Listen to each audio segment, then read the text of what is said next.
I was craving a red velvet cupcake, but I also really wanted a chocolate chunk cookie, and I couldn't decide between the two. And then I remembered I don't have to pick one. I have the most delicious red velvet cookies at home. These cookies are so easy to make and they're so chewy and delicious. The white chocolate adds the perfect amount of sweetness without being overly sweet, and it's a small batch, so you can make it for you or double the quantities and you have twice the amount of cookies to share or to keep. First, in a bowl, I mix together all of my dry ingredients. It's really important to use a really deep, rich, quality cocoa for this recipe. I got mine from my local bulk barn. Shout out to all my Canadians. Then in a separate bowl, I'm mixing together both of my sugars and my melted butter. And then I added in my egg and my vanilla. At this point, I'm adding in my food coloring.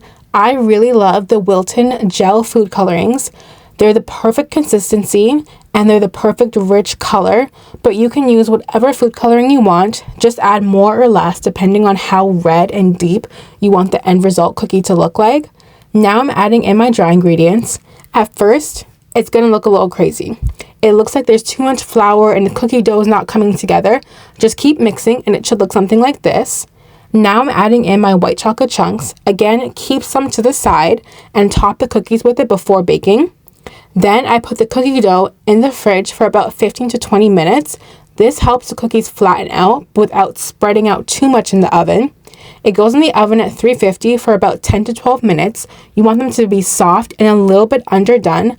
Let me know what recipe you want to see next, and of course, it will always be a small batch.